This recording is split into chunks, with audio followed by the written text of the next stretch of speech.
뜨거운 논란입니다. 일단 야권의 쌍특검이 무산됐습니다.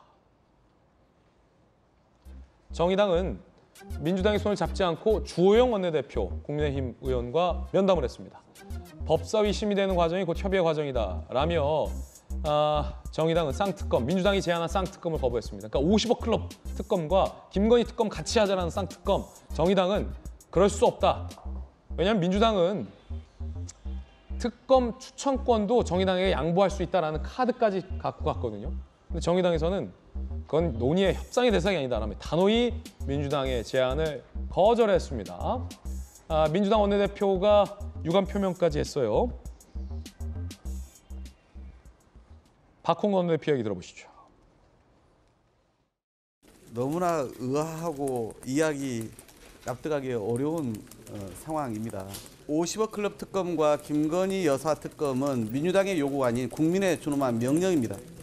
정의당도 그렇기 때문에 양특검법에 대해서 각각 발의한 것 아니겠습니까?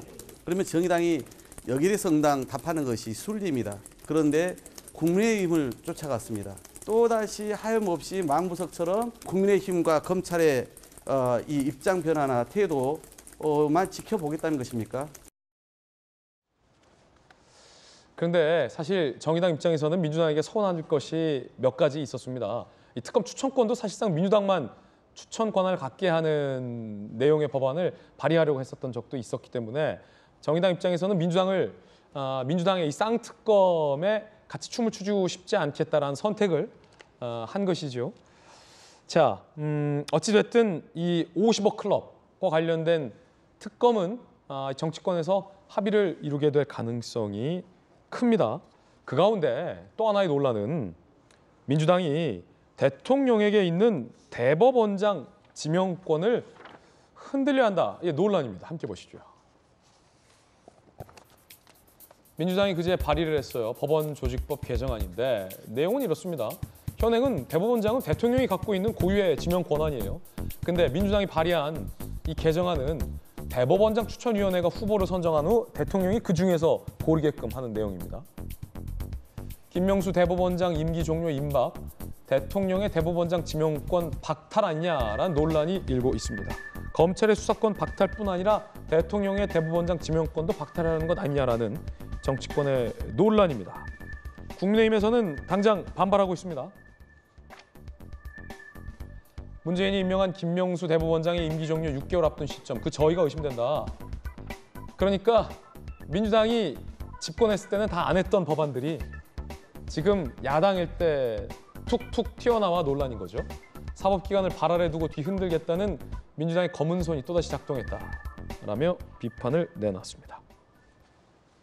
일단 김수영 교수님, 이 법안의 내용은 대통령이 지명하지 말고 대법원장 추천위원회가 선정한 사람 중에 대통령이 지명하라 이거예요? 그렇죠. 원래는 대법원장을 대통령이 지명을 하면 국회 동의를 받아서 이제 대법원장이 되는 건데요. 그 제도를 바꿔가지고 추천위원회에서 추천한 사람 중에 골라가지고 허락을 받으라는 거거든요. 그런데 그 추천위원회 구성도 굉장히 예전에 법무부 장관이나 이런 사람 다 빠지고 이래가지고 굉장히 불리하게 돼 있어요. 그러니까 저는 민주당의 이러한 행태, 이게 이렇게 좋은 거였으면 김명수 대법원장을 할 때 그때 도입하지 그랬어요. 왜 자기네들이 집권했을 때는 전혀 하지 않던 것을 집권을 뺏기고 나니까 이렇게 남의 정부에게, 타 정부에게 이렇게 강요하는지 정말 너무 치사하다는 생각이 들고요. 저는 항상 생각하는 건데 시스템을 흔드는 자가 범인이에요. 시스템을 파괴하고 있다고요, 민주당은. 지금 자기네들의 의도는 항상 선하다는 전제를 깔고 그 선하기 때문에 시스템을 흔들어야 된다고 계속 얘기하는데 그 시스템은 항상 자기네들에게 유리하게 작동하는 방향으로만 작동해요. 예를 들어서 아주 간단한 예로 조국 전 장관 같은 경우에 수사할 때 무슨 피의 사실 공표 같은 거 못하게 하자, 피의자의 인권이 중요하자 했지만 그 첫 번째 수혜자가 누구였어요? 조국 전 장관이었거든요. 이런 식으로 허울만 그럴듯하게 만들어서 이게 중요하다고 한 다음에 시스템을 막 흔드는 거예요. 그리고 자기네들에게 유리하게 작동하는 건데 이런 식의 행태를 언제까지 우리가 정말 지켜봐야 할지 정말 답답하고 양곡관리법도 마찬가지예요. 이따 얘기하겠지만 그거 문재인 정부에서는 정부에서 난색을 표하던 거였거든요.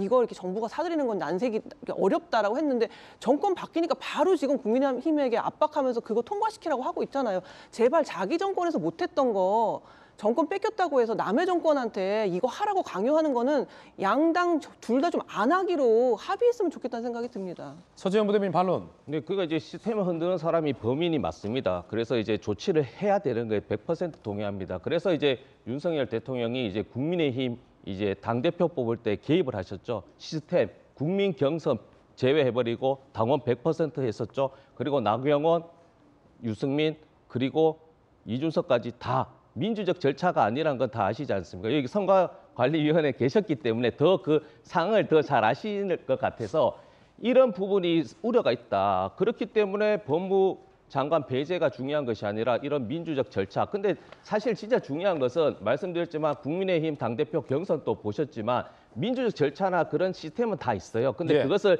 입안하고 그것을 적용하는 것은 별개라서 사실 가장 중요한 것은 저는 개인적으로 대법원장을 어떻게 뽑는 것보다 어떤 기준으로 대통령이 뽑는 그것만 중요하다면 법이 저렇게 절차를 가지고 어떻게 보면 시스템화할 필요는 없다라는 개인적인 생각은 가지고 있습니다. 한마디만 이게 당내 정치하고 대법원 뽑는 문제가 어떻게 같겠습니까? 당내 정치 잘못해가지고 당이 망하죠. 그거는 국가가 망하는 건 아니에요. 당내 정치에 개입하고 하는 건 물론 문제지만 당내 시스템을 건드렸을 때 망하는 건 당이지만 대법원 뽑는 걸 이런 식으로 흔드는 건 국가가 망하고 국민이 피해를 본다고요. 이거 같이 이야기될 수 있는 부분 저는 아니라고 생각해요, 진짜.